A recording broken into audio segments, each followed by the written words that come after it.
Hi guys, it's your girl Xee and Cyn, and today we're reacting to 5 ways British and American meal etiquette is very different. You know their etiquette is on top of them. On point. Listen, baby, we coming like some caveman days eating style. You know that? No, like seriously. Yeah. It's crazy. Yes. We're going to get right into this one. Yes. Link in the description below. Let's see what it is. Yes. Here we go. If they hear your accent and you are American, their ears might prick up a bit thinking, here comes a payday. Hello, I'm Lawrence, and I'm on a quest to uncover all of the memos that Britain and America lost in the pond. And one of those memos pertains to how we eat, dining etiquette. It's so important, especially when you're meeting your American family for the first time. I'm not talking from experience, maybe just a bit. Cultural differences around the dinner table don't just come down to the words we use, like chips versus fries, or the dishes that we serve. So, you know, America's pecan pie versus Britain's spotted dick. And that is an actual dessert. Okay, look it up, just not on your work computer. But it's also about some of the mechanisms that we use to get it in.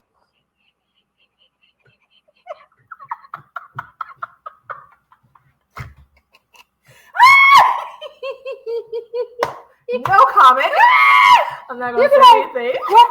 It fly over your head and then it registers. Yes. I was like, oh. That's why I'm laughing, because I'm like, I got it, because I'm so used to hearing it now. No. But you, it just flew over your head, and she's like, let me process this for a second. Then I'm like, look at her reaction, guys. Yeah. It's a, yeah. Into our mouths. I'm still talking about food. Yes. And also some of the customs and politeness norms that comes with the process of eating. And so without further crab rangoon, here are 5 ways that British and American eating etiquette is very, very different. Whether you call it cutlery, like we do in Britain, or silverware or flatware, or in this case, plasticware, because, you know, we are rationing, we can all agree that without them, meal times would be very, very messy, especially in America where they put sauce on everything. But the real question is, how do we hold them? And this was part of my existential crisis after I moved to the United States, because I grew up learning the European style, or as it might be known here, the continental style. And when I say that, I'm referring to what is the official utensil etiquette, right? As opposed to the official American etiquette. And I'm going to show you, I think anyway, some of the differences. I personally don't have either etiquette completely down because, in my wife's words, I still eat like a toddler. But it mostly comes down to how we hold the fork. Yeah. In Britain, you hold it kind of like that, I think. So you've got it, the end of it's touching your palm, and then you sort of grasp it with your thumb and your pointy finger, and it's there for pointing downward, right? And you stick it into the potatoes or the strawberries or the spotted dick. And notice it's in my left hand. That's going to be important in a moment. And in the other hand, you have your knife, right? Usually like this, with the pointy finger right there, and it's touching your palm again. So consistent on both hands, right? It's almost an extension of you. You're almost Wolverine, but from the United Kingdom or Europe. And then you do this, right? Usually at a lower level. You wouldn't be able to see it because my arms are off screen now. So I'll put them back there. And then you cut into the potatoes or the strawberries or the creamy spotted dick. You can come with custard. That's normal. And voila, put it in your mouth. There's nothing on this. This isn't that scene in Hook where they eat invisible food. It goes this way round, right? With the tines facing downward toward your tongue. In America, it's quite a bit different, right? So people will hold their fork like this with the tines facing upward. In other words, to kind of scoop up the food, right? So they'll do that. And actually sometimes, not every time, I mean, I'm sure there are people that circumvent all of the things you hear in this very list, but sometimes Americans won't even use a knife, right? You'll just see them scoop something up, maybe a potato. We won't go through the entire list again, put it in their mouth. If they want to cut up things in that way, sometimes they'll do it with the fork, right? Don't recommend it with plastic forks. You know, you can get through these pretty quickly if you do that. But if they do use a knife, they may turn the fork like this into the potato and then cut like that. You've got it there. You turn it back around. It's in your gob. And there you go. Bob's your uncle. You've got potatoes. And, you know, that's what a lot of Americans do. Yeah. My father-in-law, though, did this. He had it like that and like that. He'd turn it that way, and then like that. It sort of looked, I should tell you that my in-laws were cavemen, but it was through those very cavemen / dear relatives of my wife that I was first introduced to our next entry. Okay, let's talk about that, because that is true. I never, because when I hold it, it kind of sticks out like that. I never thought to put the ends of the fork in the utensil for my palm. I never thought that. Now that, because I know I place my hands, I know like where to place my hands, but not where the end of the utensil should be. So that's something I'm gonna be applying because I like that. But if you notice how he put his finger on top of the knife, yes. do you do that? Yes, sometimes. I don't know, literally, just naturally, just do that. But sometimes it feels weird too, so I put it on the side. Yeah, it's just weird to have like one right there. So I have a question for you. Question? Do you hold the fork the whole time the knife the whole time you're eating, or do you put it down when you're not using it? That's a good question. Do you? Question. No, I put it down. Like after I get my food. That's the question was for you. It's not for them. It's for you. Yeah. So like when I picture it, like I'm cutting it out. And you I scooped it, and it's when my mouth is down. I put it down. You put the fork down, the knife down, because you know it's longer it's going in my mouth. I have a rude awakening for you going to watch a video, and you will hear otherwise. A rude awakening. Rude awakening for you. Saying grace. This one is quite a tough entry in many ways because, in order to talk about it, I do have to somewhat generalize. And also, I don't have much data to back up what I'm about to say. It's more observationally driven, right? So when I lived in England for 27 years of my life, I don't say that with disdain. It was a good time. But in all that time, I don't really remember sitting down to a dinner function of any kind and really sort of saying grace beforehand. In other words, kicking off the meal with a sort of faith-based thanks. Now, part of that, and again, this is where the generalization comes in, so bear with me, but in England, we tend to be less sort of like publicly open or just sort of even privately open, if you can be, among your family members about your religious beliefs. Whereas in the United States, I think people are more sort of proud of that, whatever their religious faith is. And so sometimes in some families, and this again could be regional, so I might well be generalizing, but some families, including the extended relatives that I married into, I didn't marry them, I married into the family. Some families, and I gather maybe quite a lot of families here in the United States, particularly at special events like Thanksgiving or maybe even a homecoming of some kind, will sort of say grace before the meal, and usually be one family member who stands up and says it on behalf of the entire group, and then you say amen and go about your way. For me, it was quite weird at first, I think. Now, I'm very respectful of other people's religious beliefs. I didn't really know what to do except just sort of sit there and then wait for it to be done, and then because I had half a mind on the turkey. So what are you going to do? And because I'm generalizing here, it's important for me to say that this is my experience. I'd be very interested to hear other people's experiences, other Europeans' experiences of coming here and maybe having to say grace when they're not used to it, or, Americans that don't themselves practice this. I've also heard it can go one step further here where the whole family holds hands. I definitely draw the line at that, especially right now. The best way that I can put this for British people watching back home is, in football, when somebody dies and they have a minute's silence within the stadium, and then when the minute's silence is up, they all erupt in applause and all of that. It's kind of like that, minus the applause. It's just an amen, but the energy after that is great because you all want to tuck into your food, and because the energy is so good, that leads us on to our next entry. That makes sense. Something over here in America, it's more religion, as I've been learning. It's not something that people are very open about. It's much more personal. It's very respectful. And over here, they're more open about it. Yeah.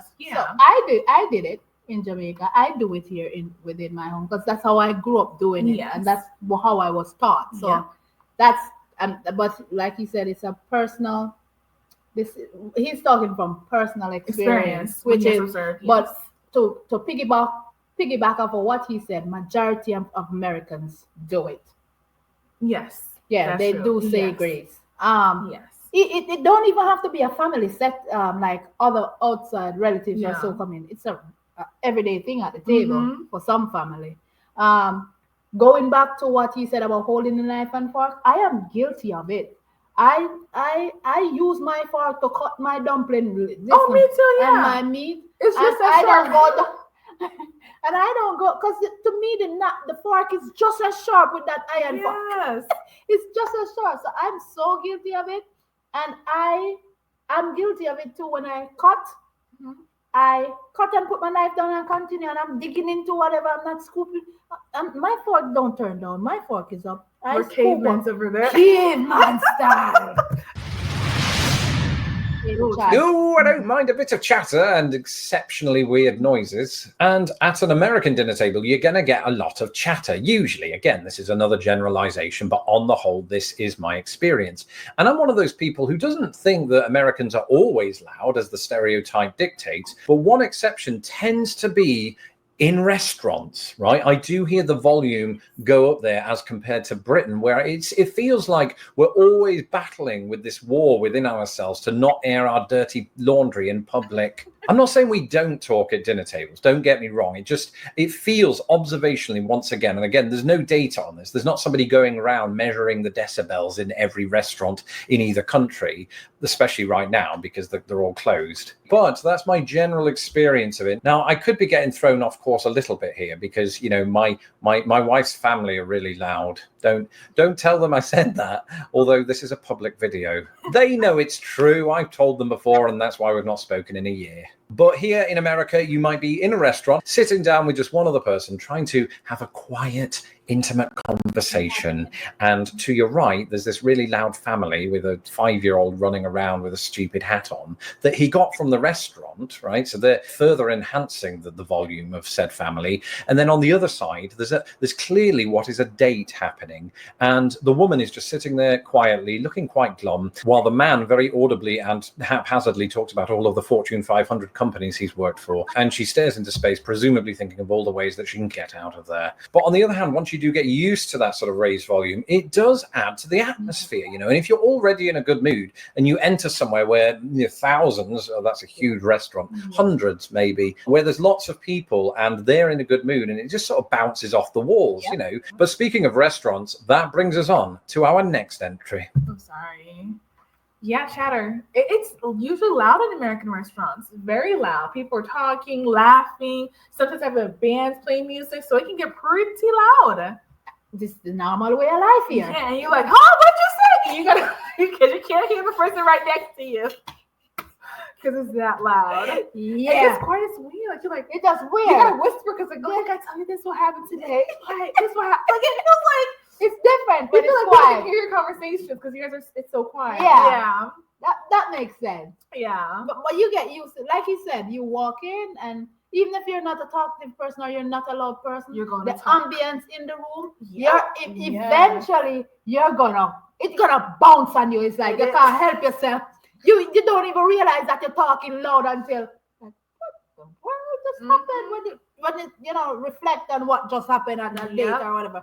But I've gotten used to it. So here I am shouting, talking to Cynthia right beside.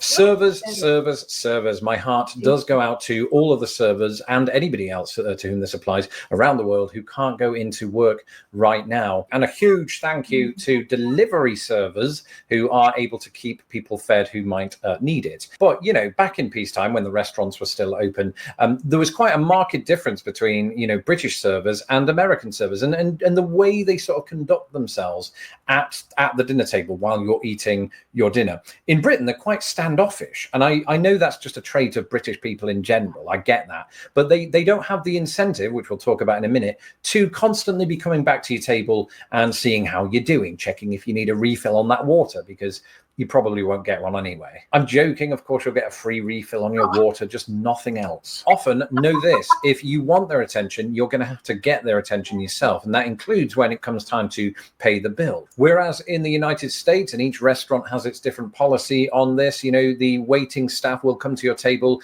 every 5 minutes, usually, just to see how you're doing, and it seemingly doesn't matter if you're in the middle of a seriously one-sided conversation about the Fortune 500 companies you work for, they will still come over and go, hey, what's up? How's that tenderloin working out for you? And there are a couple of big reasons, I think, that American serving staff do this. Firstly, the company... Hey, is that tenderloin? How's that tenderloin going? You could be in a serious conversation to interrupt. It is so, but it's true. We're laughing because it is sad. It's true. And it's embarrassing sometimes, but it's the truth. It's just, But they have to, guys, because they Yes. don't get paid as well as you guys do. Yes. You understand? And they want to give you the best service. So they can get a tip at the end, Yeah. and they want to turn over as much table as they can to make that money. You see what I mean? So it's my heart goes out to them at some point. Sometimes I see them, but sometimes they can be rude as well because they want you out of there for somebody else to come in. Because if you ain't treated, or if they tip, then if sometimes they size you up to say, "Oh, I think I'm gonna get the good kid. I think I'm not gonna. I don't want to wait that table." So So, but I love the fact that you guys don't care. Somebody got a beckon for you in a British restaurant today. Can I get some more water over here? I'm ready for a check. Yep.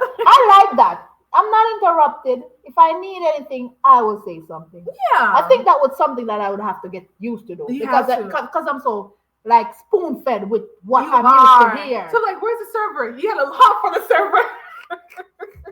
He often dictates it. It's seen as a kind of data-driven way of, having good customer service. But having good customer service could well dictate this.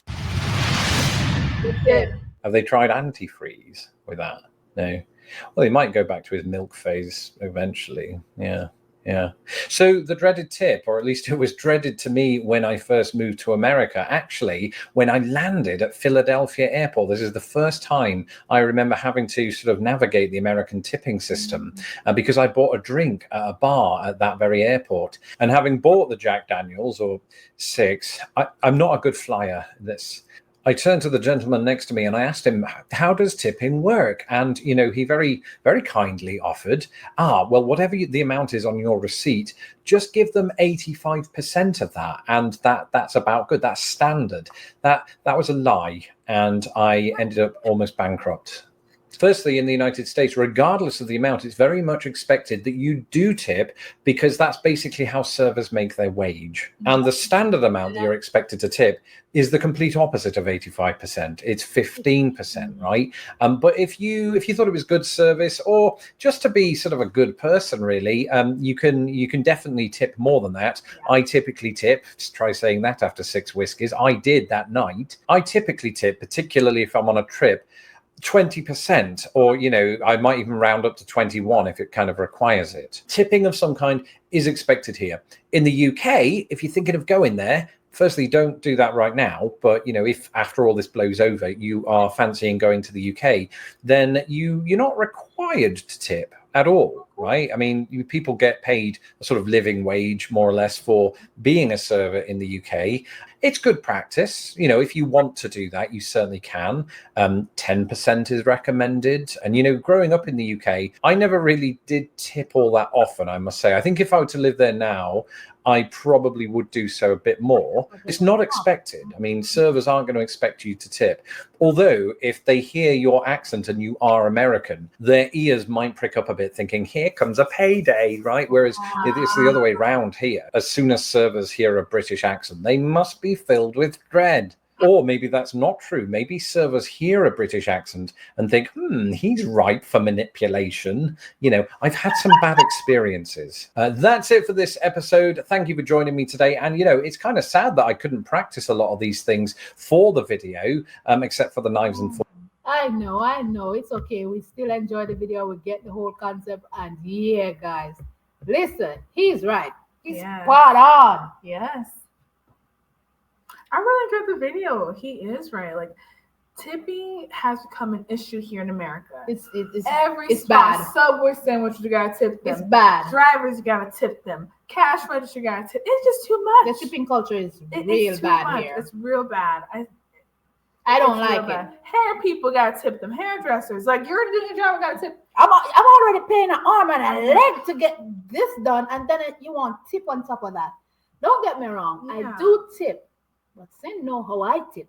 That service gotta be on point, or else you ain't getting my money. Yeah. Or you will get it, but you'll get $2 or $3. I'm not going over. If your services, no, because I'm sitting there. I already gotten into the American culture tipping. Well, sitting back and relax and being babied. So you better treat me that way. I'm just messing with you guys.